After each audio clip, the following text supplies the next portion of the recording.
When I'm human, and I'm gonna blow my horn till the cows come home and everyone's gonna bow down to me. Hey guys, how you doing? It's Michael Leon Woolley, the voice of Louis the Alligator from the Disney movie The Princess and the Frog, and you're listening to the Magic Our Way podcast with Kevin, Danny, Eli, and Rachel. Jumbo, everyone. Harambe. And welcome to another edition of The Magic Our Way. Magic Our Way. Magic Our Way. Magic Our Way. The Magic Our Way podcast. They are truly magical and whatnot.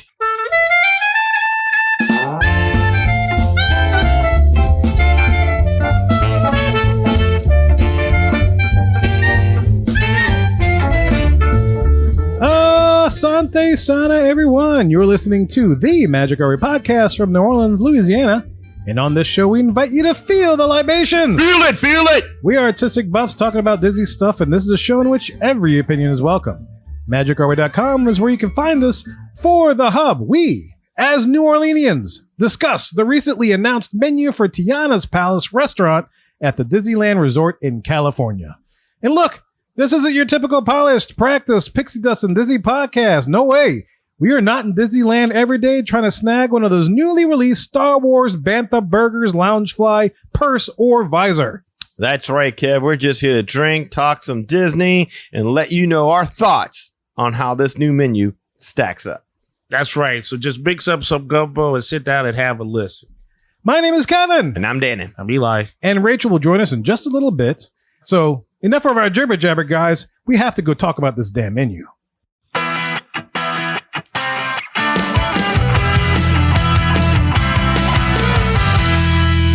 Here we are on the hub, our main topic segment of the show.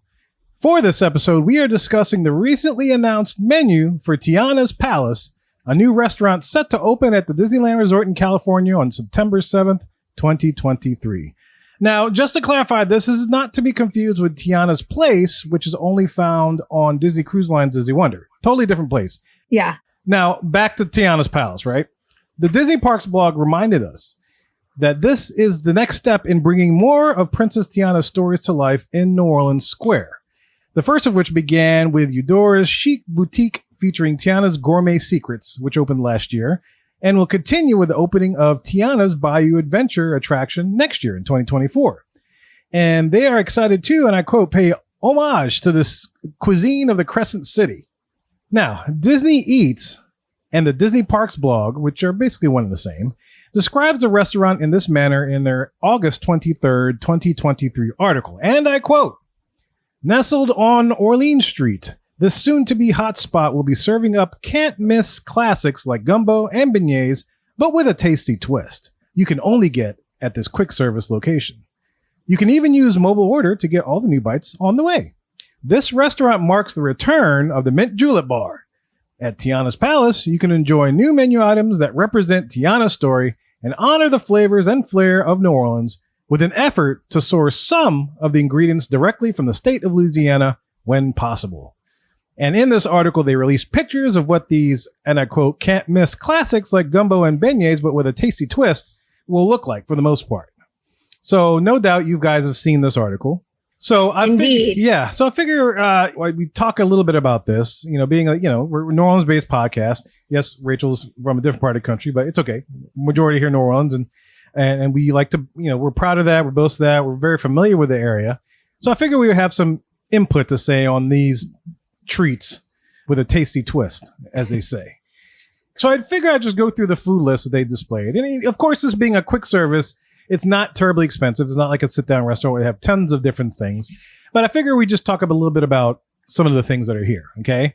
So the first thing up, they boast a Cajun spice half chicken to have a little extra spice. So if somebody wants a little extra spice in their meal for that day, they can get this half chicken meal. And it is basically a chicken brushed with house-made chicory barbecue sauce served with baked macaroni and cheese and coleslaw, which is a pretty, I guess, in my thought, a safe option for those that are not too sure what else to get. It's almost like sustainable fish, right?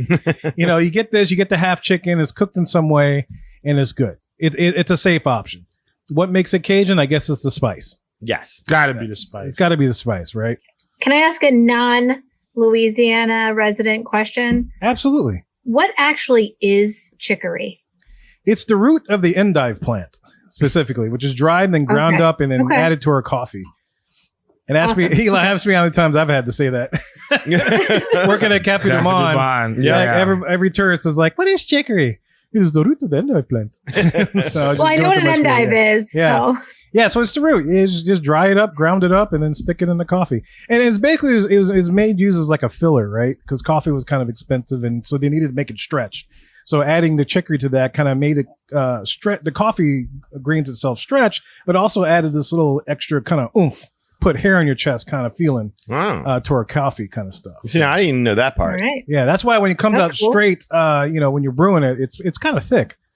So usually at Cafe Du Monde, like if you get a black coffee at Cafe Du Monde, they'll cut it with like half water, half coffee. Mm-hmm. Or if you get the cafe au lait, it's usually half hot milk, half coffee. But it's usually split in some way, unless you're like really bold and you just go straight whole hog, which I've had some customers do. It's like, don't cut it. I was like, okay. And it just comes out like sludge, oil, like what is it? Black gold of the earth? Yeah. So to speak. There you go. Yeah. So that's basically what chicory is. Yeah. And so I've seen things like this, people adding chicory to whatever else just to do something with it. But anyway, that's the safe option, I think. And then we get into the handhelds, which gets a little bit closer to home, right? Mm-hmm. So the first of all is the muffalata sandwich, which basically stacks mortadella, salami, rosemary ham, cheddar, provolone, and house-made olive relish, they call it, on toasted New Orleans sesame seed bread. Okay, this is my first real problem with this menu. I was going to say. Cheddar cheese on a muffalata is a sin. Yes. You never, ever put provolone for sure, maybe mozzarella, but never cheddar cheese. Yeah, that was interesting, isn't it? Yeah, no, that's not what a muffalata is supposed to be like. And the whole relish thing, that kind of worries me. Yeah, I hope they mean salad. I hope so too. It's supposed to be an olive salad. Yeah, that's exactly. It's a little bit different than a relish consistency. Right. You know okay. I mean? Yeah. If you're thinking like a relish, like you put on a hot dog, no. It should not be like that. It should be chopped olives with oil, some celery, carrots, oil, garlic. Right, like a vegetable kind of mix. Yeah, pickled vegetables, I should say. All nicely marinated, yeah. Looking at the picture on the blog post, it does look like what you're describing. And I like hope, more of a chunky kind of pickled mixture.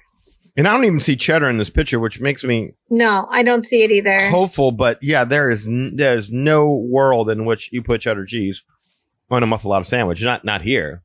Yeah, no, it should be mozzarella. It should be mozzarella, and provolone, right? Yeah, those are the two things. And then you can even mortadella is not really something. I mean, they do that, but it's usually a little bit of mortadella and a little bit of salami, but then stacks of ham. Yeah, like just layers and layers and layers of ham. If you're lucky, mortadella, but usually it's Chisase's, which is locally made ham. Which is actually still pretty good. So, right. I mean, I don't really complain about that. So that's really my only nitpick on that is, the cheddar. Right. That should not happen. So if you order yours and you really want it New Orleans based, if they can, tell them to leave off the cheddar cheese and add extra provolone or mozzarella. Yeah. So cheddar, not enough of a tasty twist? I don't want a tasty twist. So, I'm just quoting what they put in the article. Cheddar don't make it better? Tasty twist.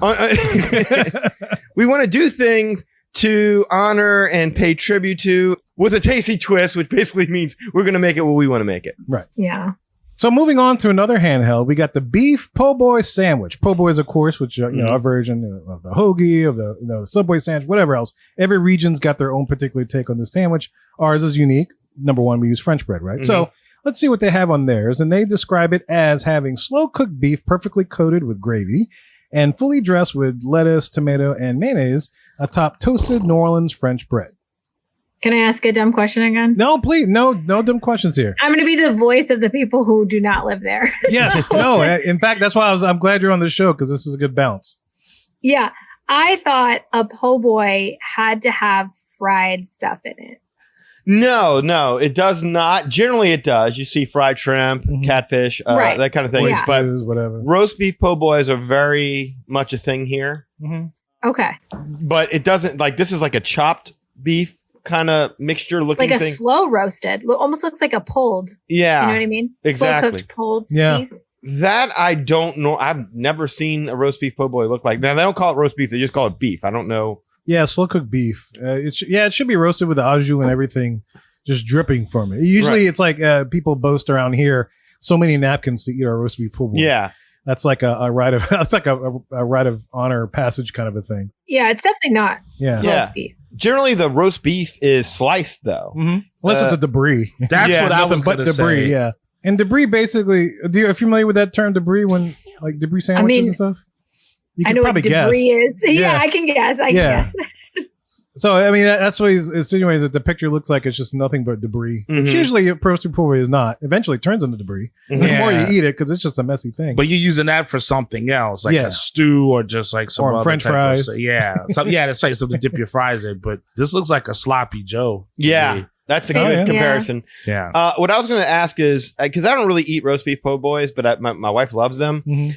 Normally, though, I don't see them with mayonnaise and tomatoes and stuff. Like you'll see, like if you get like a fried shrimp po' boy, you'll have lettuce and tomatoes and mayonnaise. But is that typical of a roast beef po' boy to have mayonnaise and because it seems like that would clash with the gravy and If you like Yeah. it messy, If yes. you, if you like it, if Yeah. you like it, well, you have it either way. It's kind of like like a what is it, a Philly cheesesteak with or without, right? uh-huh. So it's just like that. You can either have it dressed or undressed. And Okay. So you can if you don't get it dressed, then that's you just get the roast beef and the gravy. But if you get it dressed, it's usually lettuce, tomato, and mayonnaise, Okay. and that's it. That's all you get. No pickle, no Yeah. nothing extra. I mean, unless you want that. Unless you want, Some- I'll get it. Just, I was gonna but then say. it makes for a hell of a mess. Yes. Well, that's what some. But it's so someone much like me fun. It's would so eat that. delicious, Yeah, though, if you yeah. just don't mind getting your hands dirty, because there are some stores around here that you make Oh, they that don't play, request, they'll just put mayonnaise and tomato everything all on. I know, it. but Yes. yeah, that's what I'm saying. Like if you had roast beef at your house, you don't glob mayonnaise on top of it. No, not you usually. you want the roast beef and the gravy to be by itself, I would think. But yeah, but Yeah. some people, I'm not get it, saying yeah. I'm not saying this is not what people down here do. I'm sure some people do that, but Mhm. I was just curious how y'all did it. Yeah. Yeah, I've gone either way. It depends. I guess it depends on where I'm at. Because if the roast beef is like really dry, then I need a little mayo just to Yeah. help it. I can see that. You know, but if it's like I know it's been sitting in that au jus for years, Mhm. you know, I'm totally fine getting it undressed. Yeah. Maybe just lettuce, tomato, but that's about it. No mayonnaise at that point. But either way, both of those sandwiches served alongside red beans and rice and house-made pickles. So they have red beans and rice as a side. I'm worried about how they even how the red beans and rice are going to taste, because that should be a nice spicy. Well, it shouldn't be, and it shouldn't be like pinto beans or That's my something like that. It should be a little thicker. I'm afraid they're gonna get fancy. All right, so moving on in the menu, the next thing they put up for offering is a Gulf shrimp and grits, which is basically a Ooh. good twist on shrimp and grits. And the shrimp is grilled to perfection and tossed in a Creole sauce, and the shrimp are then paired with cheesy grits. Here It again, looks great. yeah, this is different than I'm used to seeing with shrimp and grits. Mhm. Like generally, it's not cheesy grits that you get. It's almost like you get barbecue shrimp with the sauce, and the grits absorb the flavor of the sauce that you're eating. It's Right. not like it's almost like they're two separate things in this. Maybe that's the twist, is the cheesy grits. I guess so, but Okay, so the grits wouldn't normally have cheese. Is that what you're saying? right. And what you would see is Okay. like it would be so much sauce from the barbecue shrimp that you would put on top of it. It wouldn't be Gulf shrimp. It would be barbecue shrimp, right, Kev? Yeah, I mean, it's Gulf shrimp, you know, Okay. barbecued. Right. New Orleans style, not like barbecued on a grill, but Exactly. New Orleans barbecue with the And- sauce. Right. And then basically that's just like a sauce that you make. It's like Worcestershire sauce, tons of butter, Yeah, garlic. garlic and everything like that. And it's a delicious sauce. And the grits just absorb that flavor. And so you would eat like that. This is a little bit different. It's almost like the shrimp is separate from the grits, but there is a sauce, but it's just not Yeah, the Creole sauce. right. It's just not overtake. So it's different than what we would call shrimp and grits over here. It said tossed. I'd be curious because usually when they do shrimp and grits, they cook the shrimp in the sauce. Yeah.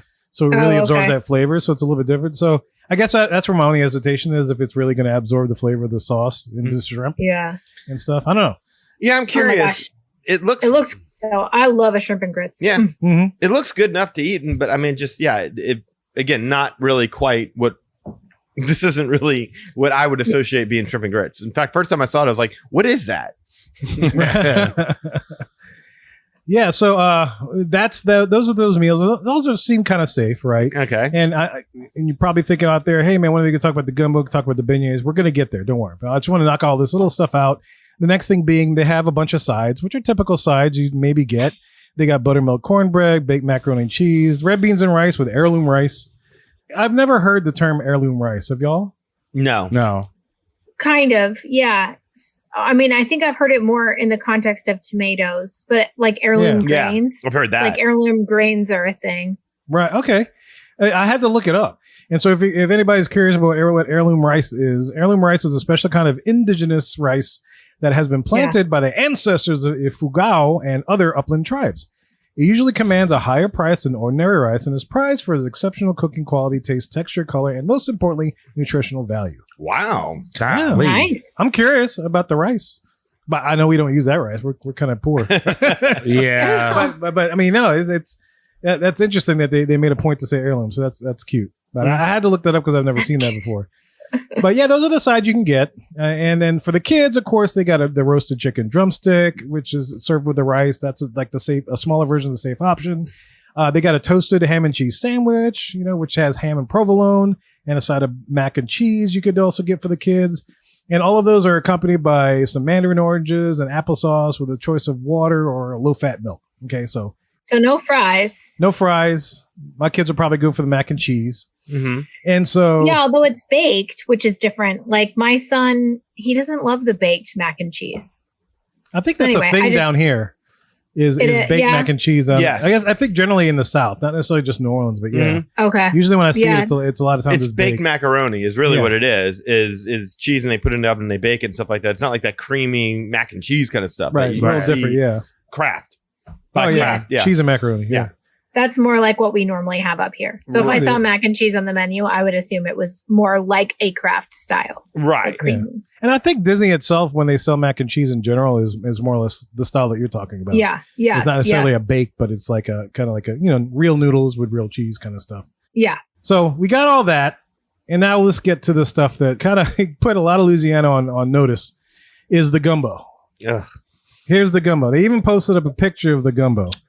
And there are a couple of different options. Okay, so first of all, they led off by saying that there's going to be a 7 greens gumbo, which is a must-try, as they quote, a must-try plant-based option. It features white beans, okra, yams, sweet potatoes, and heirloom rice. I feel my breakfast coming up. As you say. Now, if you weren't straight vegetarian, you could also get the 7 greens gumbo with chicken andouille sausage. Okay. But then they also have the house gumbo, and they say this dish is a New Orleans staple combining braised chicken, andouille sausage, and heirloom rice. That is not what gumbo looks like. And we saw the picture. Which one? Yeah. Any of them. The one with the sausage perfectly lined up with the little pat of rice and the chicken on the side kind of a thing. That thing is plated. Gumbo is in a pot and you scoop it. Yeah. And you put rice in addition. You dump it on top of that. And also, I mean, if you're going to do New Orleans gumbo, there's got to be shrimp in there. It's more seafood based. Well, I think it depends. With gumbo, you got your meats and then you got your seafood gumbos, both of which have a different color roux. Usually the seafood gumbos have like a darker roux. There's some places, like maybe if Kirk was on, he'd probably specify that you never have seafood in the meat gumbo and vice versa. Well, you can mix it up. But, people around here, we do mix it up because basically a gumbo is just whatever you have on hand, you throw it in a pot. But you don't put greens in it.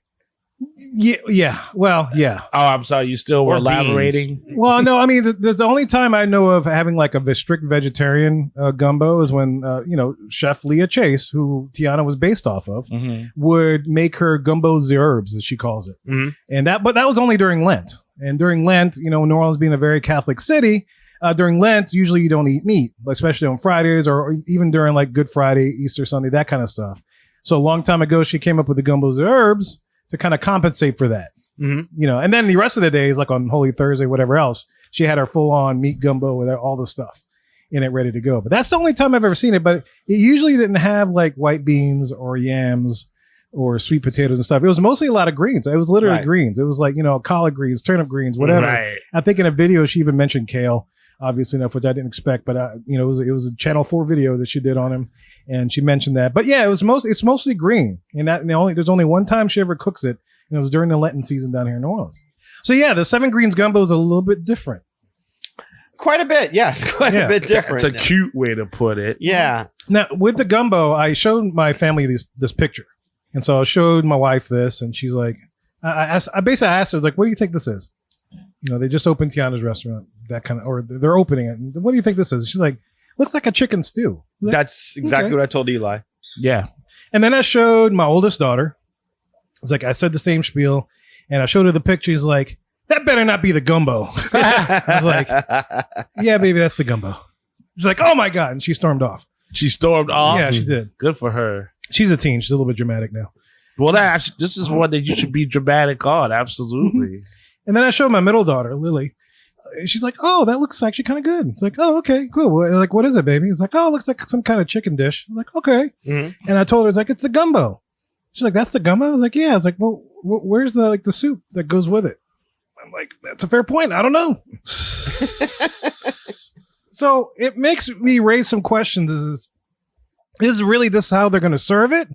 Or was this like maybe the photographer had different ways of trying to portray this dish? I don't know. Because typically the chef would prepare the dish and they would take pictures of it, right? Yeah. Yeah. But I don't know if the photographer had to say, it's like, "Oh no, we should show all the elements of the thing. It's going to be art. It's beautiful." Maybe that's what it is. I hope so, because you barely see any of the roux. That's the thing. It's like you're not supposed to see any ingredients in gumbo for those who don't really eat gumbo. I mean, it's supposed to be like a mystery dish almost. You're not supposed to know what's in that. Yeah, it's supposed to be so on the nose as it is in that picture, right? Right. Yeah. It looks like a nice almost like a I don't know what you call it, charcuterie board of meat or something like that. But yeah, that is not a gumbo at all. That need to be a deeper bowl at least. Surprise me with the ingredients. And even in the meat, I mean, there's just too many veggies in there. Like, you're supposed to have the Holy Trinity, right? Of which would be for those Celery, not familiar, go ahead. celery, bell pepper, and onions. And then okra is generally in gumbo. So that does, but I mean, yeah, there's like carrots or something, sweet potatoes or something in there. Yeah, I assume this was like the 7 greens gumbo with the chicken on sewage alternative option. Yeah, is what I assumed it was, but still. Not good. Not good. No. Beef, if you said this is a beef stew or something like that, I could accept that. Or vegetable stew, I can accept that. But no. And I still hold firm that seafood gumbo is really the more traditional gumbo.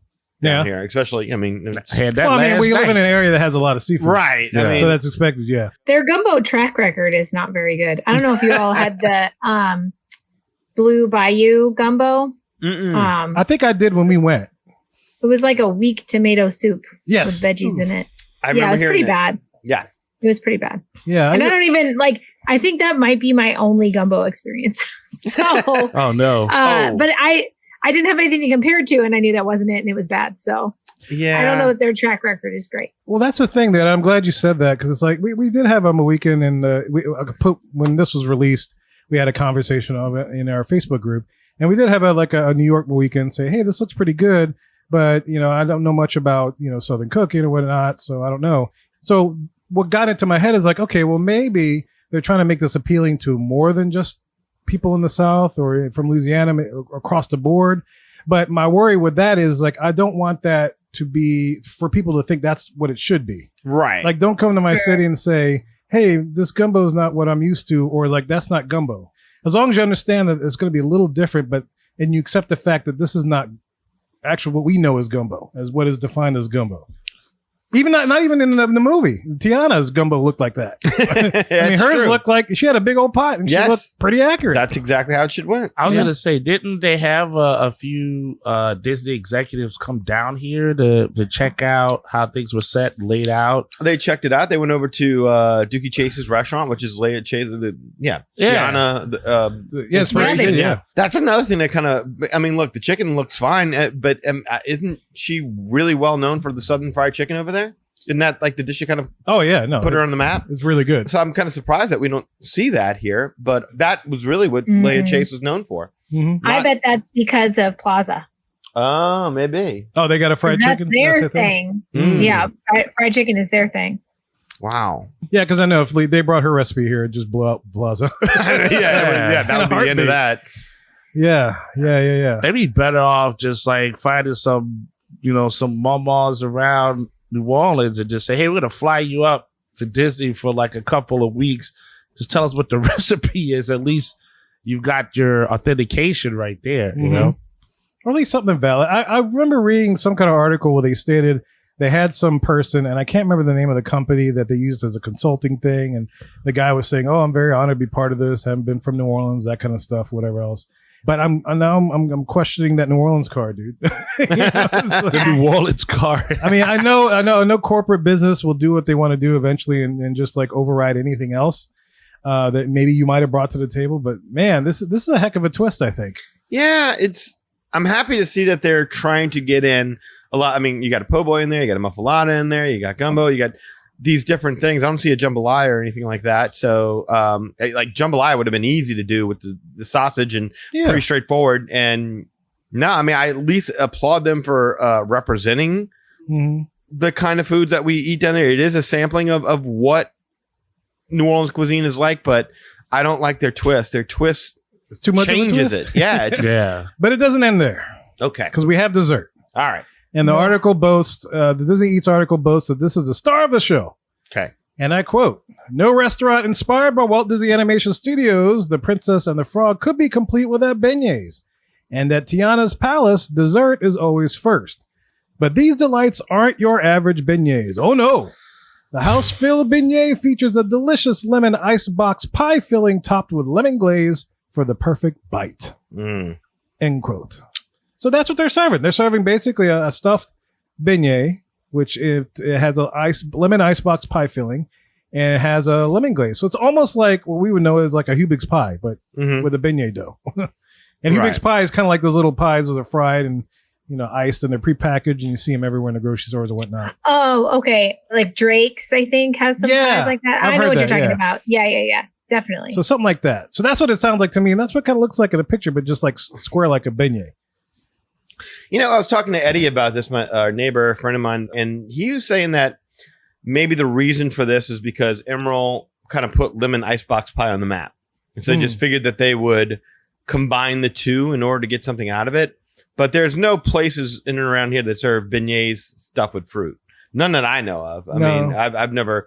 I mean, beignets are not like Danishes or tarts or anything like that. I mean, are they stuffed with anything usually? No. Air. Just stuff with air. It should be stuff with air. Yeah. If not, they're too doughy, and you should send it back. So that's the guess here, is that they were trying to combine two traditional New Orleans dessert items in one. I can see that. Yeah, and that's plausible for sure.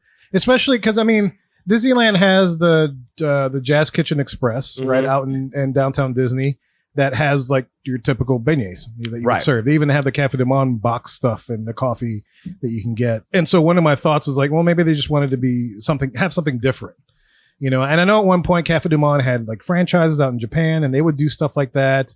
I was doing some research on it, and there's not as many of them left over in Japan, unfortunately.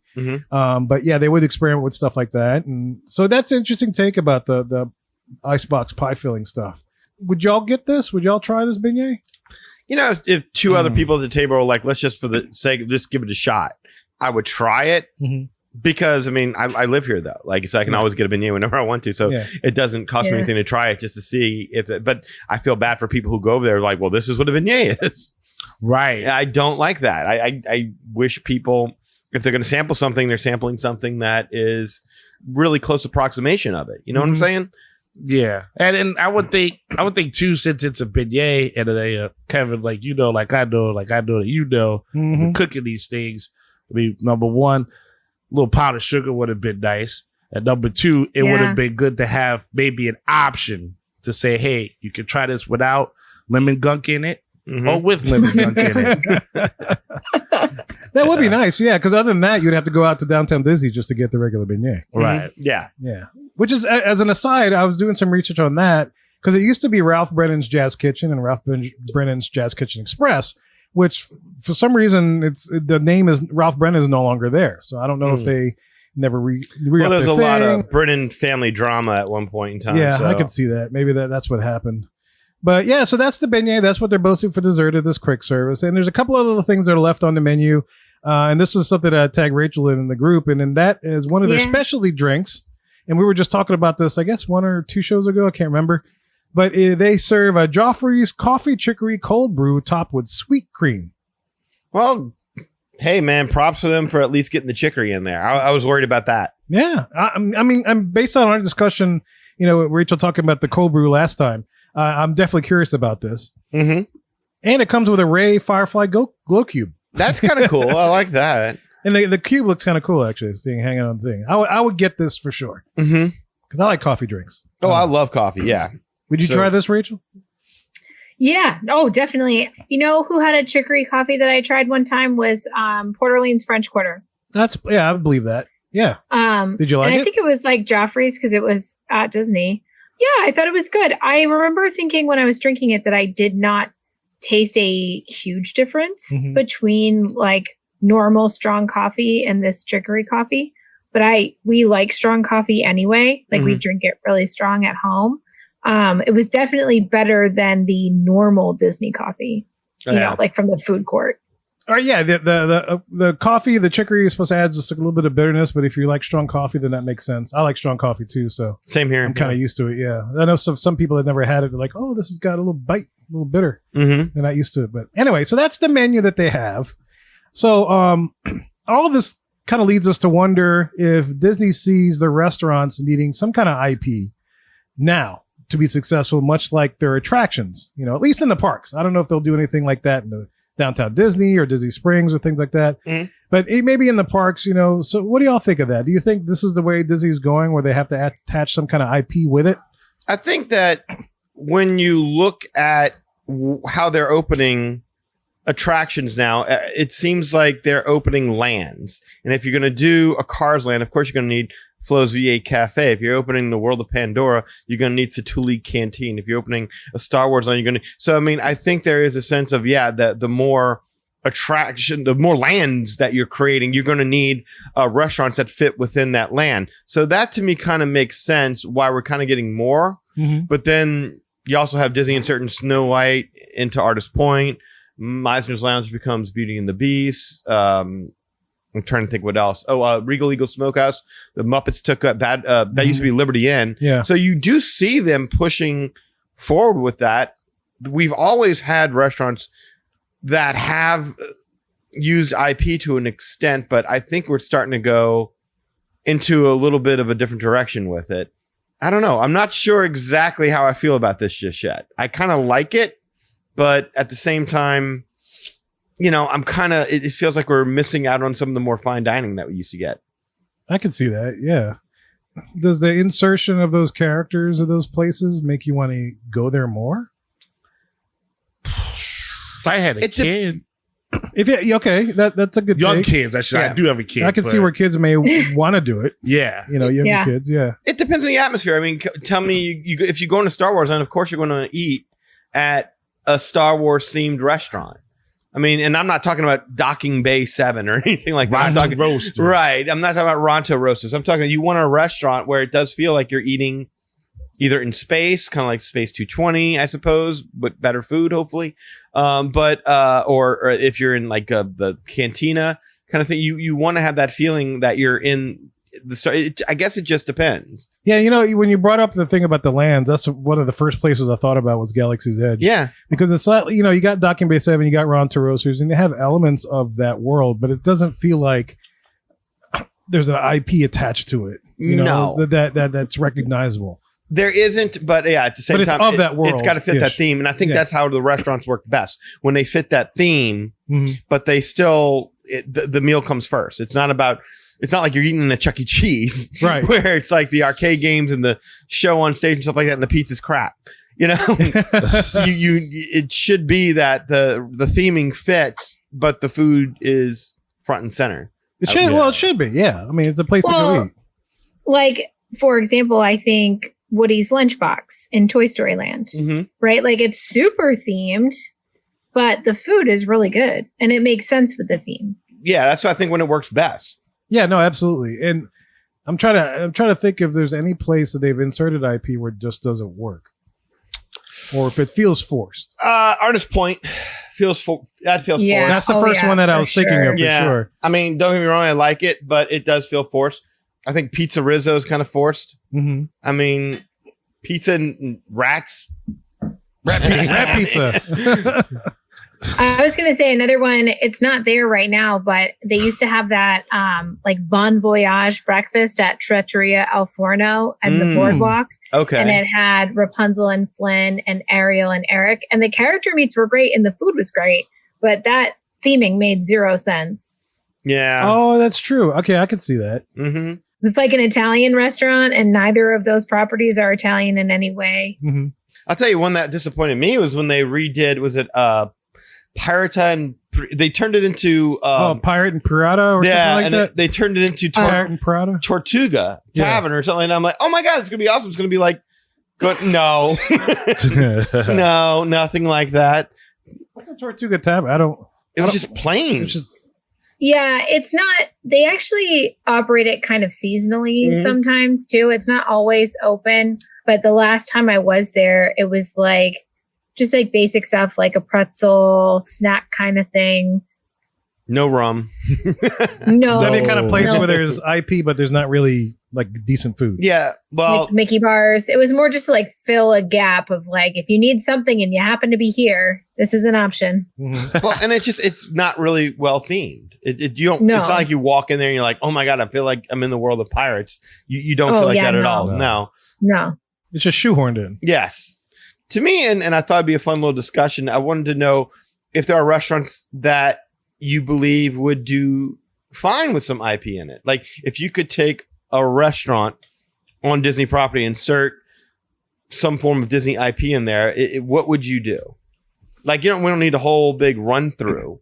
Like, I'd serve this food and that food. Like, what would be a good existing restaurant? You're like, you know what? I'd put in there this. They're the first thing that popped in my head when, I was going to say when we were talking about it off air. I guess we were talking about it off air, fourth wall, but is Whispering Canyon. Okay. As goofy as this place is, I mean, I would love the Muppets in there. Just to let it go whole hog. Okay. Just get it. You can make it as corny and as goofy as you want it to be. Because that's kind of what they're going for. That's just thick, with the ketchup and all this kind of stuff. Right. The waiters and stuff. It's like, man, let's just go for it. Muppets in the woods. Muppets in the woods. They got a cabin. They decide to open a restaurant. We got to feed the people. This is how we do it. Sounds like a 70s song or something. Yeah. So they can serve all the ketchup they want, all the different little goofy things. I thought that'd be kind of fun. I'd be curious to see how would you put Muppets in there? Like, how would you? Because I don't like it when they take here's Muppets on the TV screen. Like, oh no, I wouldn't do that. Yeah, some real walk Muppets. around. Yeah, that's a good thing about Muppets. Just stick them on somebody's face. Like they can sync up the lip movement to the track or whatever it is, but we don't need. Let them pre-record it. Right. Yeah. Oh yeah, no doubt.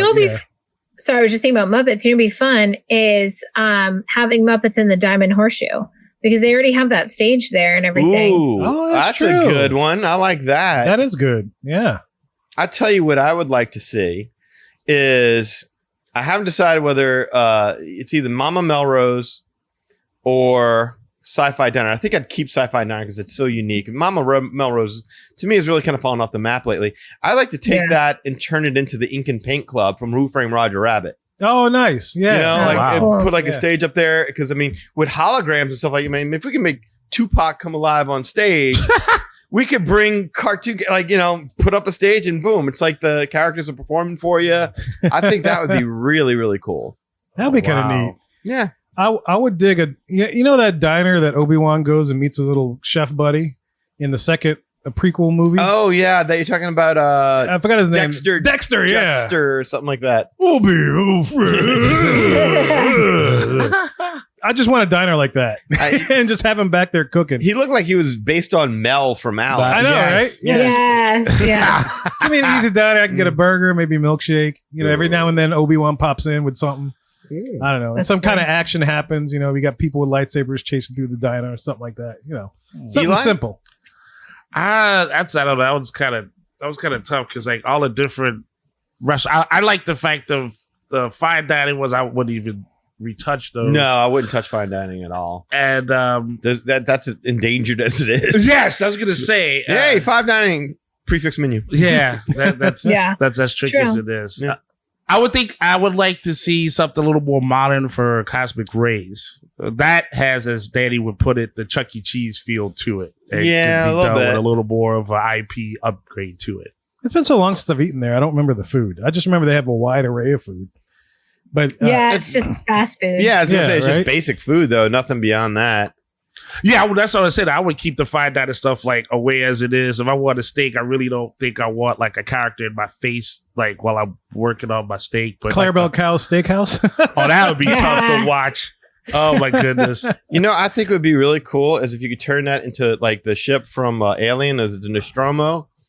And you're sitting there and you're eating, and then obviously every once in a while the diner passes out and an alien jumps out of his stomach or something like that. Start singing. Maybe it starts singing, "Hello, my baby. Hello, my baby." I don't feel too good. Mom and dad like, hurry, go take a picture, Yes. That would be funny. Little I'll tell you what theatrics. came to me was I always think about those Rapunzel bathrooms in Magic Mhm. Kingdom and Fantasyland. Yes. And they're so cool. And it's so crazy that it's only a bathroom. And so I would love to see that extend across the pathway. Mhm. And let's make Columbia Harbor House the Snuggly Duckling. I couldn't Yes, agree more. Could nice. not agree more. The only thing that worries me about doing that is now, does the Snuggly Duckling, is there a way to make the entrance still in Fantasyland, or does it have to be in Liberty Square? Because then would it fit? I know. That would be the only thing. If you could move the entrance to the Fantasyland side, Man, the only way you can fit it is like in between that overhang I know. and Peter Pan's queue, which is really tight to begin with. but you know what? I mean, they seem to be a little bit lenient with theming these days. I wouldn't care as long as the Snuggly Duckling was there, because I think it's a crime Yeah. that it's Yeah. not. I think if they didn't use the exact sign from the movie, because that's a little cartoony, Mm-hmm. but if they made it more of like a subdued sign with that theming there, yeah. that it could still be the Snuggly Duckling, and then you don't really see the like character theming until you get inside and you're sort of outside that Liberty Square environment. That would work. Yeah, I'd be totally fine with that. One of the things that I think I would love to see, it'll never happen, but if they could take the Rainforest Cafe at the front of Animal Kingdom and turn that into the Manticore's Tavern from Onward, Oh, That's yeah. cool. that's my 1A, 1B for my two biggest wish list items would be the Ink and Paint Club and that. That'd be brilliant, actually. Oh, wait, I'll me give you a too. third. Harryhausen's. Put that in the Tomorrowland Terrace. I don't even care. The sushi joint? Yeah, Yeah. yes, I want that sushi joint where they make like sushis with eyes, and so like I just want to see. I don't care if you got to get rid of the laugh floor in order to make it happen. I just want that restaurant there because I want sushi in the Magic Kingdom. I was waiting for you to say that. Every time I ride that Monsters Inc. ride and we go through that part of the dark ride, I always think of you, and I'm like, why hasn't Disney done this restaurant yet? It seems so obvious. Thank you so much. That is, if that is my legacy in podcasting, I'll live happy. Leave it. It's There a you given, go. yeah. Who's that Absolutely. guy that kept ranting and raving about Harryhausen's? Now you have Yeah. Harryhausen's. Yes. So that would be one. The one I was thinking about, like for the Columbia Harbor House, was like maybe turning it into a haunted mansion, kind of, since it's right across from there. And I call it Gracie's Yeah. Tavern, and it's kind of a haunted vibe to it. But I really would prefer the Snuggly Duckling. And it just looks like it would fit there perfectly. So I'd rather Rachel's idea more. But that was something I thought would But be your cool. idea is pretty good because it's like where the spooks get their spirits. Exactly. Yeah. It writes itself, doesn't it? It does. That's funny. You know, That's cool. You're looking at the bar. I mean, we already have Trader Sam's where things in the bar are moving and doing things on their own. Why not? Yeah. Why not? But Put all the drunkards in one place. I'll to give control 'em. you I'll give you another easy one they could do is just take Chefs de France and turn it into Gusteau's. Yeah. That's a Yeah. easy one to do. I don't think it would change things too much. Yeah, I could see that. Gusteau's. Didn't they used to go around Chefs de France with a little Remy? Mm-hmm. Like in like Yeah. a little animatronic Remy, and that would be in the cart. I Oh, do remember that. cute. Yeah, that was a thing. And I couldn't wait to see that. And by the time I don't know why they stopped doing it, but they did. It probably stopped working. I Oh. know that they have something similar on the Wish and the Arendelle restaurant. Olaf comes around on like a cart, Oh, just like wow. that, like a serving cool. cart. They're like pushing Olaf, and he's such a cool animatronic, and he talks and interacts, and it's like pre-recorded, so it's actually Josh Gad's voice. Oh, wow. It's nice. Oh, Yeah, that it's is really cool. But like half the time I see people's videos that it's not working, and so they have a walk around Olaf instead. Oh, yeah. So we got the real one, which I was super pumped about. But Yeah. but maybe that's why they stopped doing it. That it just wasn't reliable enough. That's something with technology, right? When the walk around character is now the B mode, Mm. Yeah. and A mode's like the little animatronic thing. Yep. That's funny, man. Yeah, this will never happen. But first thing I thought of, one of the first things I thought of was like Coral Reef retheme it to like Splash, and then every now and then like she'll Well- like a mermaid will screech, and then the you have a video of the glass cracking. Cracking. Oh my gosh. And then That's have old Fix It school. Felix come around and fix it, and boom. But that was like a far fetched. That'll never happen. But I thought it'd be funny. Yeah, no, that would be funny. That'd be cute. Especially. But That'd be easy enough for them to go ahead and do like those little projection. Yeah, projection mapping. Yeah. Yeah, And absolutely. especially of the cracks in the glass. That'd be a trip. Well, guys, we want to hear your opinions on all this stuff, man. Let us know what restaurants you think would be good having IP, which ones don't. Do you think this is where Disney is headed? And most importantly, man, we want to know what you think about Tiana's Palace menu items, man. Is this something that looks appealing to you? If you're from Louisiana, we want to hear your opinions. If you're not from Louisiana, we definitely want to hear your opinions as well. And look, we're about to tell you how to do that in just a little bit. Well, guys, we hope you enjoyed that episode of the Magic Our Way podcast. And look, magicourway.com is the way to go. There you'll find our social media links, past episodes, and more. Also, if you want to get in touch with us to share your opinions on anything we have talked about on this episode, you can do so through the following ways. First of all, you can slide into our DMs on any of the social media platforms, Instagram, Facebook, Twitter, whatever. Or you can shoot us an email at show@magicourway.com or call or text us at 1-815-MOWEEKEND. That's 1-815 MOWEEKEND 669-4226. And of course, we have a couple of people who do things outside of the podcast. First of all, we got Eli does things with comics. Eli, what's up, sir? Yes, sir. You can always visit my space at the internet, www.avidcomics.com. We see the books that I've worked on fully colored. The only ad in the book is for the podcast right here. So that's Savages, The Molly Be Damned, and of course, Project Geisha. There's also blogs and interviews, and of course, a link to the Magic Our Way podcast so you never miss an episode. So please support the indie arts and visit ivorycomics.com today. Social media, you can find me on Facebook, Eli H. Ivory, and as long as you're a real person, lovely to meet you. For your bot, do not need to greet you. I got to hold on to my credit rate, and bots just mess it up. Also on Facebook, you can find the Project Geisha fan page. So please show your support there. Appreciate that. On Instagram, I can be found there posting up the hearts and likes. Right there, I'm EIV504. And of course, on X, still trying to get used to that. But on X, I can be found at Hancock10166. So if you appreciate the madness, you're just bringing me the gladness. Thank you very much. And if you want to book a vacation to the Disneyland Resort in California so that you can try out Tiana's Palace, you could do it through Rachel. Rachel, tell them how to do this. I would be honored to help your family book your vacation to Disney destinations, Universal, cruise lines, and major hotel brands around the world. Booking with me is at no extra cost to you. The cost of a travel agent is built into the cost of your vacation, whether you use one or not. And when you book with me, a little bit of your trip comes back to support the podcast and the fan community here at Magic Our Way. You can reach me at Rachel, Rachel, at magicourway.com, or you can find me at R, the letter R, Family Magic, so Our Family Magic, on Facebook, Instagram, YouTube, and TikTok. You can also give me a call or a text. My phone number is 978-432-WISH.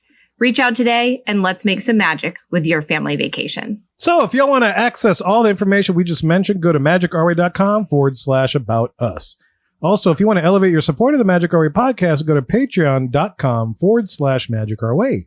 There you will find 6 awesome tiers to support this show. Any way in which you could support the show is deeply appreciated. We also want to thank you for being a loyal listener, and we always love hearing from our listeners. All opinions are always welcome in the Magic Our Way podcast, so make sure you get in touch with us today. So, Mohicans, we say Kwaharini. My name is Kevin. And I'm Danny. Magic out.